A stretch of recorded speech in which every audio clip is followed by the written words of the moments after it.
요엘서 3장 18절부터 보겠습니다. 끝까지 3장 18절로 21절 18절 그 날에 산들이 단 포도주를 떨어뜨릴 것이며 작은 산들이 젖을 흘릴 것이며 유다 모든 시내가 물을 흘릴 것이며 여호와의 성산에서 샘이 흘러나와서 시딤 골짜기에 되리라.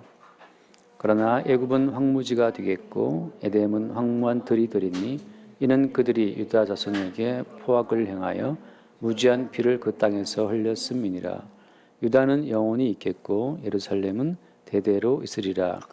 내가 전에는 그들의 피 흘림 당한 것을 갚아주지 아니하였거니와 이제는 갚아주리니 이는 여호와께서 시온에 거하심이니라. 아멘. 네. 성경에 나오는 지명은 하나님의 세계의 진실을 보여주는 모형의 역할을 합니다. 우리가 알고 있는 모든 세상은 참된 세상이 아니고 다 모형이라는 걸 우리가 생각해야 됩니다. 우리는 주장할 수 있죠. 왜 우리가 모형이냐? 생각해 보세요. 성경은 남편과 아내를 하나의 모형적 관계로 보는데 그 남편과 아내가 왜 모형입니까? 남편과 아내의 관계는 영원하지가 않기 때문이죠. 이혼하기도 하고 사별하기도 하고.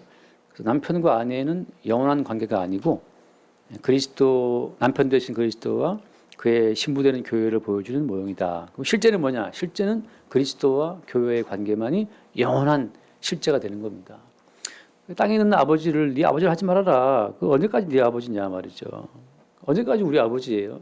아니 아버지는 다 또 죽거든요. 죽고 언제부터 우리 아버지였습니까? 아니요. 한 청년이 한 처녀를 만나서 결혼해서 애를 낳았어요. 그때부터 아버지가 된 거야. 원래 아버지가 아니었어요. 그냥 원래는 철없는 한 그냥 청년, 철없는 한 총각에 불과했다고. 그래서 모든 관계라고 하는 것이 모형이라는 사실을 우리가 성경을 통해서 알지 못하면 보이는 모형에 딱 붙들리고 말죠. 그런 이 보이는 모형의 이 관계를 위해서 인생의 모든 걸 다 그냥 쏟아붓는 거예요. 자식이 전부인 것처럼. 자식도 하나의 모형인데 남편과 아내가 전부인 것처럼 그 하나의 모형인데. 그래서 참 어떻게 보면 그래. 우리는 지금 뉴스를 통해서 얼마나 많은 부부들이 이혼하고 깨지는 걸 보고 있지 않습니까? 또 얼마나 많은 또 부모와 자식 간의 관계가 이상해지는 걸 많이 보고 있죠. 그거 다 뭘 보여주는 겁니까? 우리가 진짜로 알고 있는 지금 현재 내 이 현실을 구성하고 있는 모든 관계라고 하는 것이 이게 일시적으로 잠깐 존재하다 사라지는 일시적인 한시적인 모형이라는 사실을 우리가 볼 수 있어야 됩니다. 근데 이제 세상은 연속되는 무수히 많은 남편과 아내가 있었다가 또 늙어 죽고 사별해 죽고 이혼하면서 다 이렇게 그런 무수히 반복되는 과정을 우리의 인식이 엮어서 한 덩어리의 인류인 것처럼 우리에게 가르치는 거예요. 사실 매일매일 끊어지는 겁니다. 근데 워낙에 많은 인간이 어떤 반복되는 교육을 통해서 마치 그걸 한 덩어리 이었기 때문에 하나인 줄 알고 있지만 사실은 주님이 우리를 매일매일 자르시는 거예요. 매일매일. 그래서 그 부부도 어때요? 여보야 자기야 하지만 잠드는 순간 남이야. 잠드는 순간 서로의 꿈에도 개입하지 못하고 그냥 남이죠. 또 이제 아침에 일어나면 또 이제 여기도 어디나 누구 했다가 또 옆에 있으니까 또 자기야 그러는 거지만 사실은 이게 매일매일 끊어지는 거예요. 주님께서 우리로 하여금 매일 저녁이 되고 아침이 되는 걸 반복해 하심으로써 너희들의 의지로 영속적으로 이어나갈 수 있는 관계는 없다는 사실을 매일매일 그걸 통해서 우리에게 확인을 시키시는 겁니까? 확인을 시키시는 겁니다, 이게. 목사는 언제부터 목사예요? 목사는 주일 잠깐 목사 앞에 떠들고 있지만 집에 가는 순간 목사 여러분 인식 가운데 있기는 합니까? 당장 이 살아가는 현실이 바쁜데. 잠깐 나와서 눈앞에 보이는 목사도 마찬가지죠. 보이지 않는 우리의 목자와 우리의 스승이 되시고 교사가 되시는 예수 그리스도를 보여주는 모형으로 잠깐 목사가 떠들고 있는 겁니다. 그래서 어제 그 형제랑 식사하며 대화하다가 그 형제가 이런 말을 했어요. 자기 이제 그 가족 가운데 누가 장례가 있어 갔는데 그 어떤 이모라는 분이 어떤 큰 교회를 다니고 있는데 아직 결혼을 하지 않은 이모인가 봐요. 근데 그 이모가 말하기를 야, 나한테는 남편이 있어. 그렇게 말했다는 거죠. 그래서 이제 그 형제 생각에는 남편이 예수님 말씀하시는 거다 그랬는데 알고 봤더니 우리 목사님 지금 남편이신데 지금 감옥에 계신다는 거죠. 여러분 다 아는 목사님, 감옥 가 계신 목사님 있어요. 아무튼 근데 그래서 그 형제 생각에는 아니 무슨 목사가 남편이야. 뭐 예수님이 남편이라면 내가 이해는 하겠다. 근데 이제 그 이모는 그 목사님 남편 생각하고 지금까지 결혼도 안 하고 산다는 거죠. 이게 뭐 흔히 말하는 이제 도론 아이 있잖아요. 돌 플러스 아이가 될 건데 그 모형이 진짜인 것처럼 목사가 언제부터 목사예요. 그 온갖 이상한 죄로 지금 감옥에 들어가 깜빡하고 그걸 또 무슨 진리를 위해서 박해받는 것처럼 포장하고 그러는데 그거 아닙니다.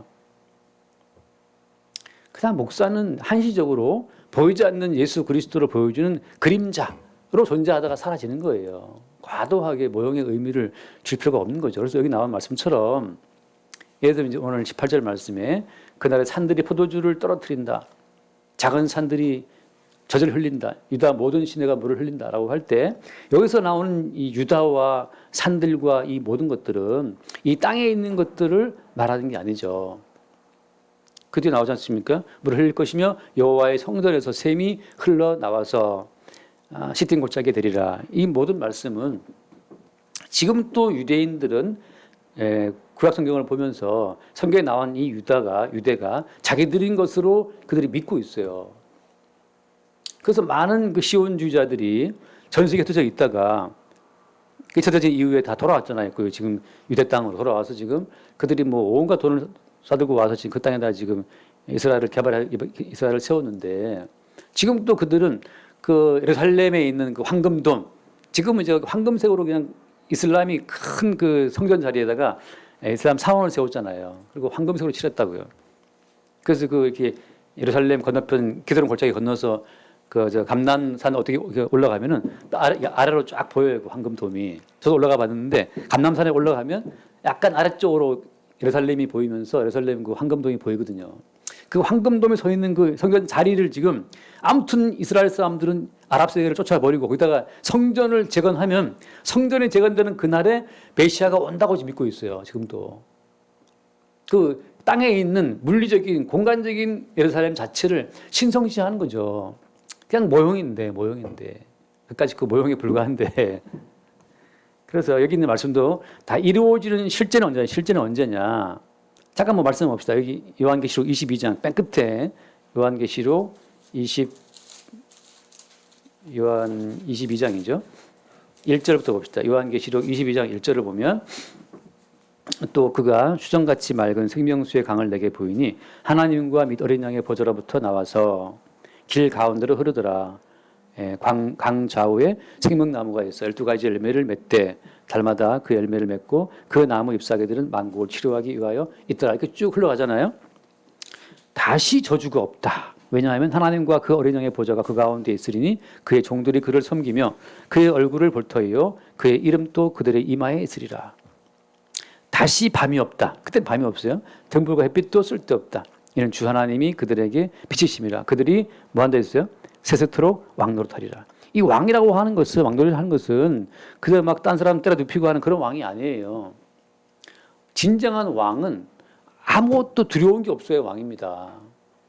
선조가 임금이라 하지만 선조가 임금 되었을 때 얼마나 그 왜군들을 임진왜란이 그 선조가 왕이 되어서 왜구도 두려워하고 또 왜구를 다 때려 부수는 이순신도 또 두려워하고 그래서 결국은 이순신을 나가 싸우겠다 잡아들었다가 얼마나 괴롭힙니까?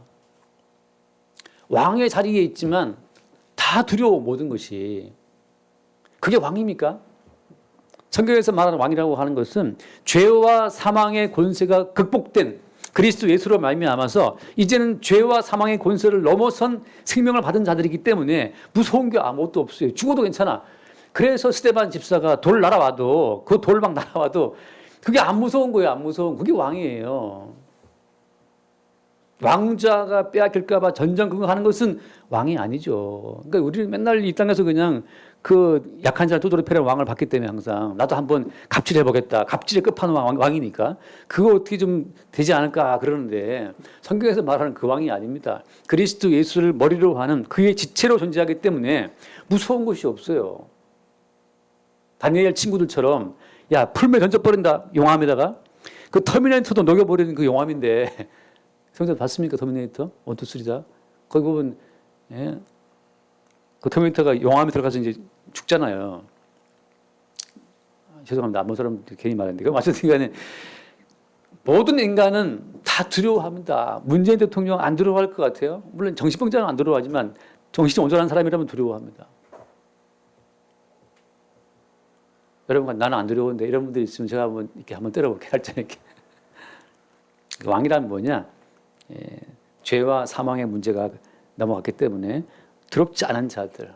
그게 왕이죠. 그냥 세상에 줄 수 없는 평강 가운데 있는 자들이 왕이에요. 그래서 어쨌든 간에 지금 요엘서의 마지막에 나와 있는 그 부분은 요한계시록 2장에 나와 있는 요 부분으로 다 구체화되고 실현되는 것을 말해주고 있다. 다시 말해서 역사의 한 지점에 어떠한 그 장소에서 어떠한 특정한 인간을 통해서 이런 일이 이루어질 거라고 생각하는 것 자체는 모형에 매이는 거라고 하는 거죠. 어떤 교회 가면 그 교회에 은혜가 있어. 그런 거짓말, 그런 사기에 속지 마세요. 어제 그 형제랑 대화하고 그 형제가 그런 말을 해요. 그 뭐 되게 큰 교회고 뭐 거기서 이제 온 식구들이 거기 매여 있으니까 다 그냥 거기서 받는 은혜가 막 부럽고 막 그랬는데 어느 날 비몽사몽 중에 그 예배당 여기 뒤에 부분이 이렇게 벽지 뜯기듯이 살짝 뜯기면서 그 뒤에 신당이 보이더라는 거죠. 그래서 이게 뭐지? 그렇게 신령해 보이는 교회였는데 여기 뒤에 살짝 뜯기면서 보니까 거기에 이제 무슨 이게 막 우상 앉아 있고 그걸 보고 나서 이제 저 의심했다 그러는데 지금은 이제 말씀으로 다 하나하나 계속 유튜브로 듣고 있으니까 이제 밝게 보이지만 그때는 아무튼 그랬다 그래요. 그렇게 은혜스럽고 뭐 은혜가 있고 십자가 세워놓고 뭐 예수님 찬양 불러댔겠지만 살짝 뜯으면 그 배후에 그 어둠의 세력들이 다 통제하고 있는 겁니다. 이게 에스겔서도 나오는 예언이잖아요. 성전을 가는 성전에서 막 다 기도하고 있는데 성전 벽을 뜯고 보니까 거기에 전부 다 우상이 다 가득했다는 거 아니에요.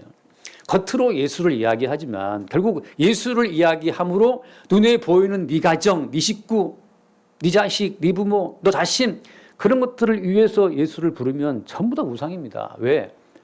예수를 위해 우리가 지어졌지 나를 위해 예수가 있는 게 아니에요. 착각들 하시면 안 됩니다. 그리스도가 먼저고 우리는 그 그리스도를 위해 나중에 지어진 자들이라고. 거기에 우리의 본래 의미가 있고 본래 평안이 있는 거예요. 본래의 자리에 들어가야 마침으로 해서 안정이 있는 것이지 왜 어거지로 이 좁디 좁은 내 소견 속에 예수를 끌어들이려고 합니까? 이게 들어오기는 하겠어요. 아니 옆에 사람도 포용하지 못하는 좁은 그 소갈머리를 하나? 소갈딱지라 그럽니까? 아니 몇 사람도 품지 못하는 그 좁은 소견 속에 무슨 만유의 주님을 끌어들입니까? 그 말도 안 되는 거잖아요. 교회 나와 좀만 누가 싫어하면 그냥 삐져갖고 그냥 상처받아가지고 매년씩 가는 그런 존재가 우리 인간인데 그런 뭐라 하죠 그걸? 밴댕이라 그러나? 아무튼 그런 좁은 소견에 무슨 만유의 주님을 받아들여갖고 얼마나 예수를 종살이 시키려고 거기에 주님이 말려드시겠어요? 결국 이제 그런 데서 필요 없다고 예수를 죽이는 게 십자가 사건인데 그래서 여기 나와 요엘서 마지막 마치면서 모든 장소에 대한 이야기는 전부 다 모형이라고 하는 거. 실체는 어디에서 이루어진다? 그래서 새하늘과 새 땅 가운데 이루어지는 거예요. 그 이제 그 뒤에 이제 그럼 이 나눠지는 9번점을 말씀드립니다. 19절 말씀 돌아와서 오늘 요엘서 3장 19절 말씀. 그러나 애굽은 황무지가 되겠고 에돔은 황무한 들이 되리니 이는 그들이 유다 자손에게 포악을 행하여 무죄한 피를 그 땅에서 흘렸음이니라. 자, 애굽도 마찬가지입니다. 애굽과 에돔으로 표현되는 것을 뭘 말하는 거예요? 애굽과 에돔은 전부 다 약속의 자손으로부터 배제된 하지 말하면 비언어의 자손들을 말하는 건데 예를 들면 에돔족의 조상은 이스마엘이지 않습니까? 근데 그 그 에서의 계열인데 그들은 다 뭘 보여주는 거예요? 약속으로 인한 자식들이 아니고 육적인 자식들을 말하는 거죠. 다시 말하면 인간적인 혈과 육으로 예수를 잡고 늘어진 자들이 다 에돔이고 애굽이에요. 물론 불신자들 포함해서. 언약의 말씀에 의해 나타나게 된 자의 특징은 바로 뭐냐면 언약의 말씀에 의해 나타나게 된 특징은 뭐냐면 날마다 육신적인 이 혈과 육의 가능성을 배제당하는 자들이 그 자들이 약속의 자손입니다. 육신적인 모든 가능성이 날마다 배제가 된다고 하는 것은 육신적인 그 어떤 가능성을 가지고서는 하나님의 영광에 설 수 없다는 사실을 매일매일 확인받는 거죠. 예를 들어서 한번 말씀하셨다. 이거 말씀 안 줬는데 정자님 로마서 4장을 보면 약속의 자손인 이삭과 이스마엘 자손이 이스마엘을 비교할 때 로마서 4장 거기 4장을 보면 예를 들면은 그 아브라함의 믿음을 말할 때 4장 18절부터 보겠습니다. 18절 19절 로마서 4장 자 18절 아브라함이 바랄 수 없는 중에 바랐고 믿었으니 이는 내 후손이 이같으리라 하신 말씀대로 많은 민족의 조상이 되게 하려 하심이라. 근데 문제는 뭐냐? 언제 이 약속을 주셨고 언제 이 약속을 믿도록 주님이 했냐면 19절 말씀 그가 백선화되어 자기 몸이 죽은 것 같고 사라의 태가 죽은 것 같음을 알고도 믿음이 약해지지 아니하고 하나님께서 약속하신 자손을 주실 때에는 아브라함은 100세가 돼서 이제 그 몸의 기능을 발휘하지 못하고 사라는 아예 태가 죽었어요. 경숙하지 않고 난자가 없어. 애를 낳을 수 없는 상태로 몰아넣으신 상태에서 하나님께서 약속을 주신 거예요. 다시 말하면 인간적인 모든 요소를 다 잘라내고 오직 약속의 말씀에 의해서만 성취되는 어떠한 열매를 주신다고 하는 거죠. 그러니까 여러분 우리는 매일매일 우리의 어떤 육신적인 가능성 자체를 배제당하는 그것이 약속의 자손의 증거가 됩니다. 쉽게 말하면 내가 하는 모든 것이 하나님 보시기에 다 죄라는 사실을 육적인 열매라는 사실을 우리가 볼 수 있어야 돼요. 내가 하는 모든 것이 하나님 보시기에 다 죄라는 사실. 물론 이제 이 말에 동의하기가 쉽지 않은 게 내가 하는 것 가운데 쓸만한 것도 있는데라고 주장할 수 있죠. 근데 하나밖에 없어요. 뭐냐 하면 베드로의 고백처럼 이것은 내가 한 것이 아니고 우리 개인의 경건, 우리 개인의 권능, 나의 성실함, 나의 착함, 나의 양심, 나 천사표에 대해 보통 그런 뭐 마인드 그거 다 헛소리입니다. 내가 주장하는 나의 양심이라든지 나의 선한 마음은 사소한 눈짓 하나에도 와르르 무너지는 거거든요. 단돈 몇만 원에도 무너집니다. 제가 이제 지나갈 때 여기 떡볶이 집에서 은규가 뭐 떡볶이 원해서 떡볶이하고 뭐 좀 샀어요.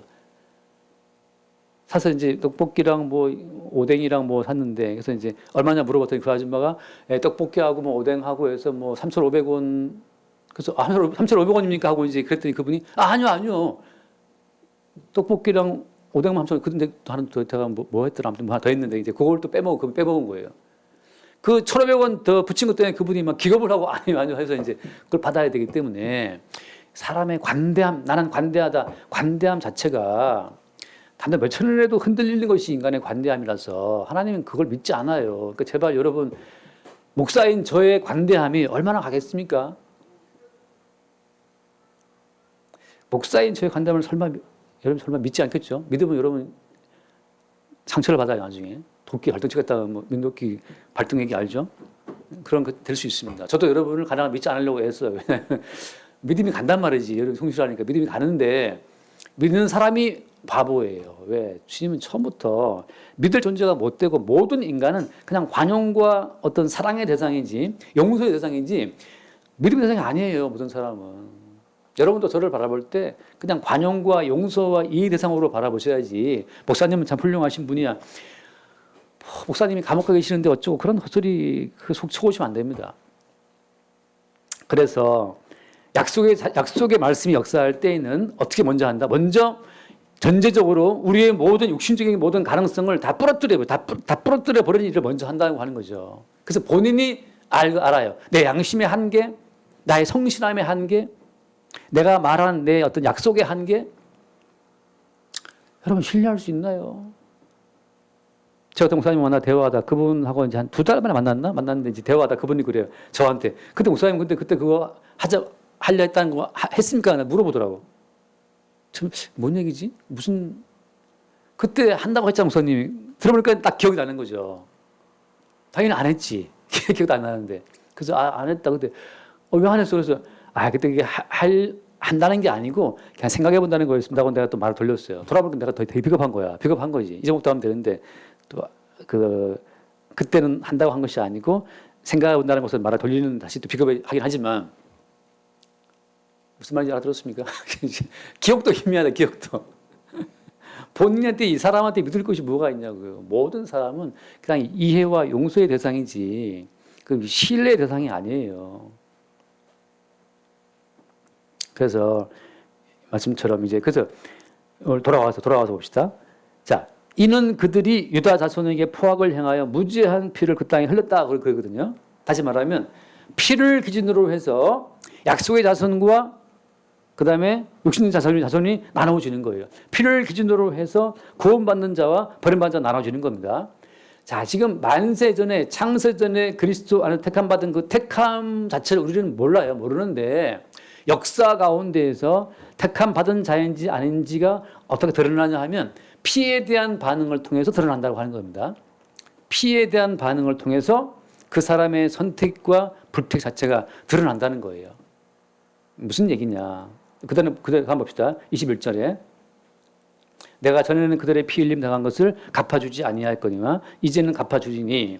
자, 이 피를 말씀하시는데 다시 말하면 영원한 심판과 영원한 구원의 기준점은 피예요. 어떤 피를 말하는 것이냐? 오전 말씀처럼 십자가에서 흘리신 예수 그리스도의 그 피가 영원한 생명과 영원한 구원을 나누는 분수령이 되는 겁니다. 기준점이에요. 어떤 식이 되는 겁니까? 예수님의 십자가의 피를 앞에 놓고 그 예수님의 피 흘리신 그 피 흘리심에 내가 가해자로 가담되어 있다는 사실을 보게 되는 자들이 그 자들이 역설적이게도 예수 그리스도의 사랑을 입는 자라고 하는 겁니다. 근데 저 친구는 악한 친구라 예수를 못 박아 죽였어. 나는 그러나 그렇지 않아. 이렇게 예수님의 피에 무관하다고 생각하는 사람들은 예수님의 구원하고도 무관해요.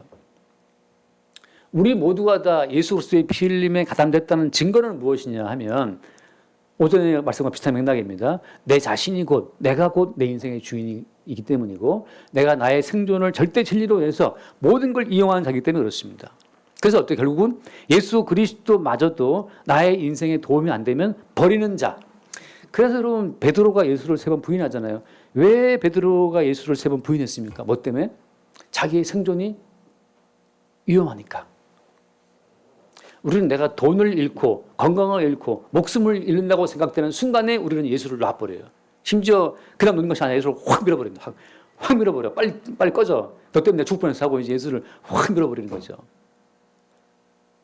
생각해봐요. 윤석열이라는 사람이 사법고시를 구수했다면서요. 9번 했다면서요. 구수 만에 붙었나? 구수 만에? 아무튼 그 7.8기도 아니고 8.9기인데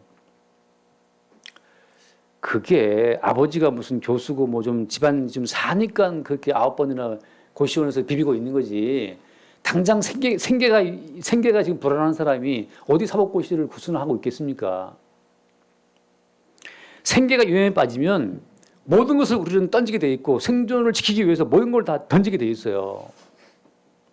남편과 아내 정말 사랑하십니까? 우리는 뉴스를 보고 많이 알잖아요. 생존을 위해서 내 영광을 위해서라면 다 버리는 자들이 있죠. 그래서 베드로가 남이 아니고 우리가 꼭 베드로인데 베드로는 어떻습니까? 그 전에 약속의 말씀을 받죠. 예수님 말씀하시길 네가 닭 울기 전에 3번 나를 부인할 것이다. 다시 말하면 죽도록 예수를 따르겠다라고 하는 그 베드로의 육적인 그 맹세를 주님이 부러뜨려 버려야 돼요. 이게 너의 열심과 너의 헌신 나 따라오겠다고 그거를 분질러 버려야 되는 겁니다. 육신적인 모든 것이 사라의 경수가 끊어져서 사라의 애 낳을 가능성이 부러져 버리는 것처럼 예수님을 따르겠다라고 하는 그 베드로의 인간적인 모든 충성심이 이게 부러져야 돼요. 결국은 나도 살기 위해서 예수를 아주 세게 살살 안 밀어. 세게 확 밀잖아요. 세게. 정말 맹세까지 해가면서 난 맹세했고 난 저 인간을 몰라 하고 예수를 부인한단 말이죠. 그래서 여러분 오늘 나온 것 같이는 이게 그래서 무지무지한 은혜라고 하는 거죠. 주님께 나와서 예배한다 이것은 굉장한 은혜예요. 왜? 우리는 누구를 경배하고 예배할 그런 인간들이 아니고 필요를 따라서 이익 따라서 경배하는 것이지 아무 뭐 없는데 경배한다 이건 놀라운 기적이죠.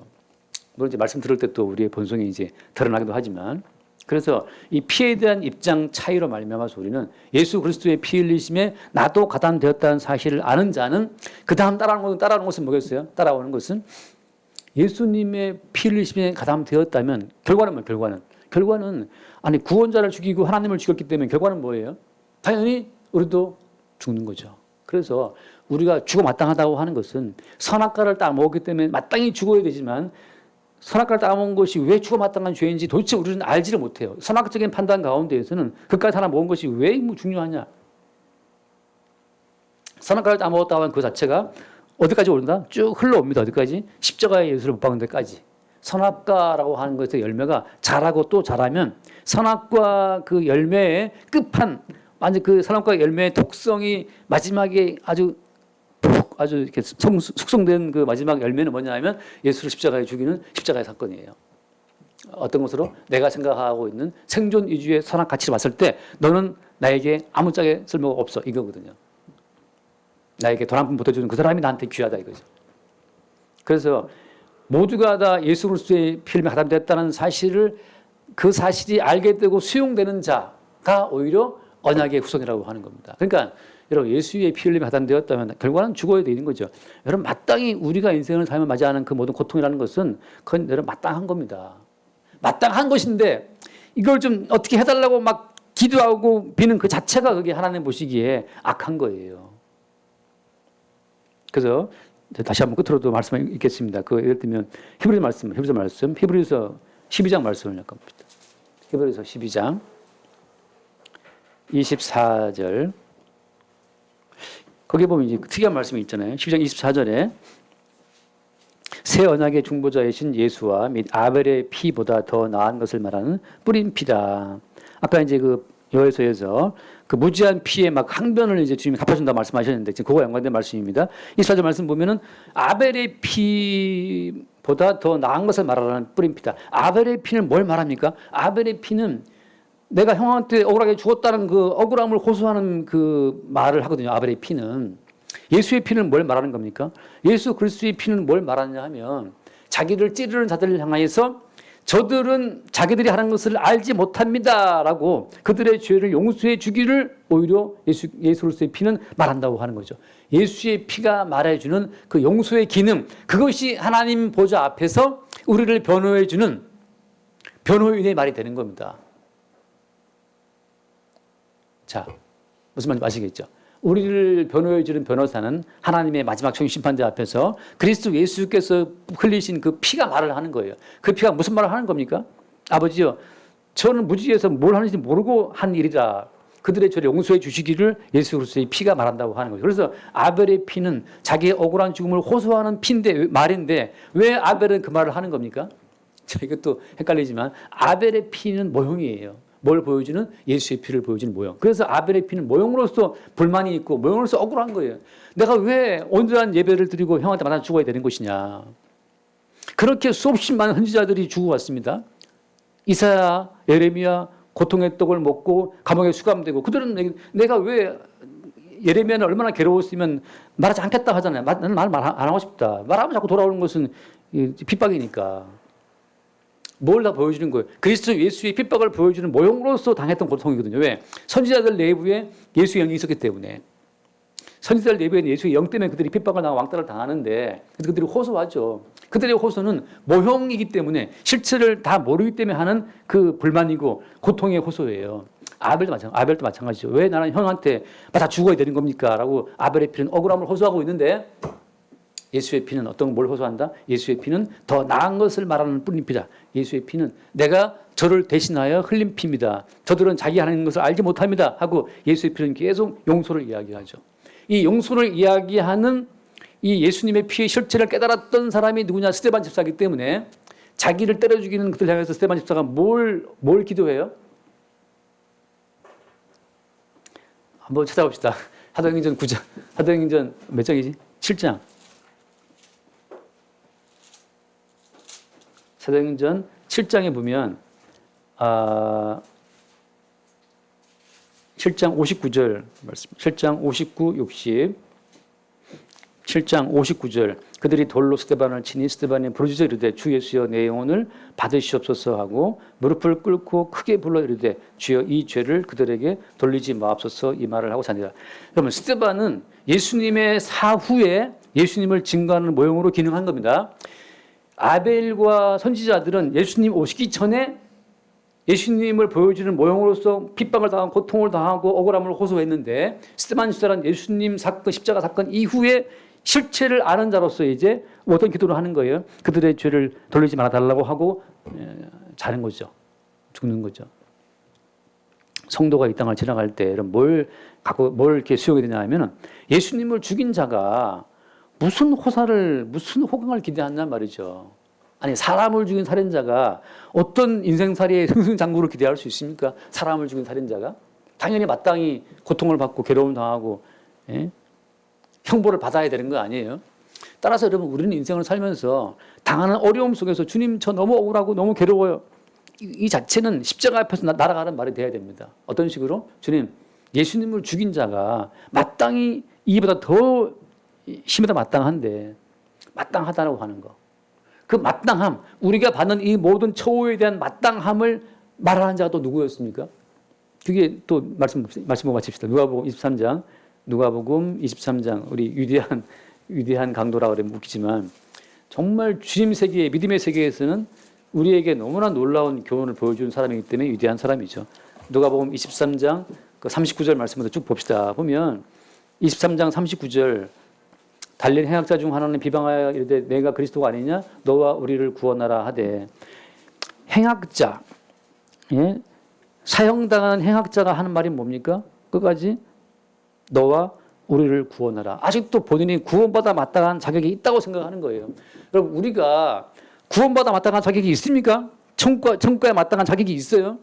사람다운 대우를 받고 살만한 그런 가치가 있냐 말이죠. 마지막 말하면 쉽게 말해서 구원을 요청할 만한 자격이 우리에게 있는가? 이게 핵심 질문이에요. 하나님 난 꼭 천국에 들어가야 됩니다. 왜 천국에 와야 되는데? 왜 넌 살아야 되는데? 답은 없어요. 무조건이에요. 무조건 자기는 살아야 되고 천국은 가야 된다는 거죠. 천국 갈 자격이 없어요.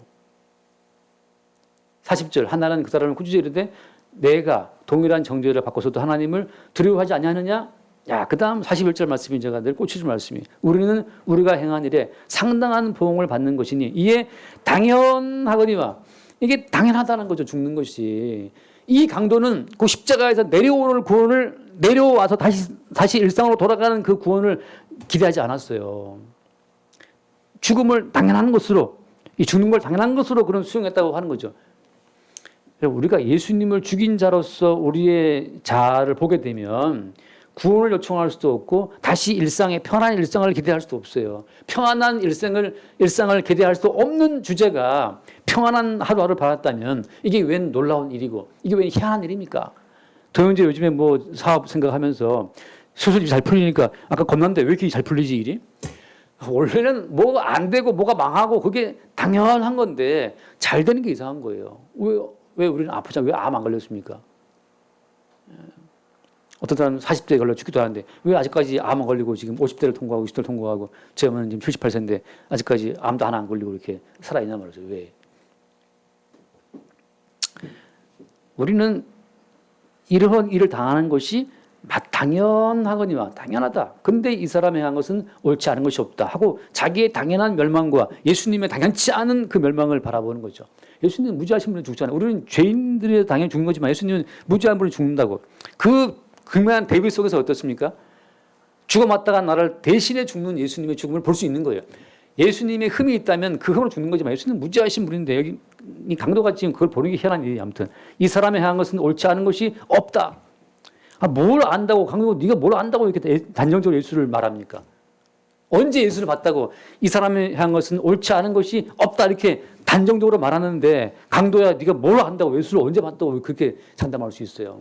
이게 은혜인 거예요. 예수님이 완전 무결해야 우리의 모든 죄를 온전히 대신 감당할 정결한 어린 양이 되는 거거든요.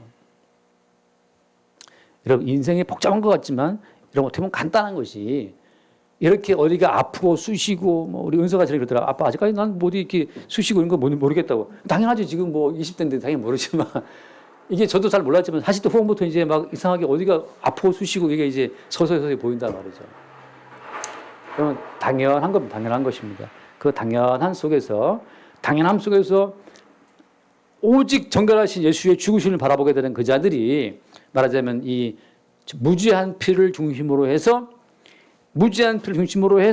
멸망받을 강도와 정말 강도가 나눠지는 것처럼 그렇게 열쇠의 마지막이 배치가 되고 있는 거예요. 무죄한 피의 호소를 근거로 해서 지옥 갈 자와 천국 갈 자가 나눠진다는 그 사실을 열쇠가 마지막으로 증거하고 있는 겁니다.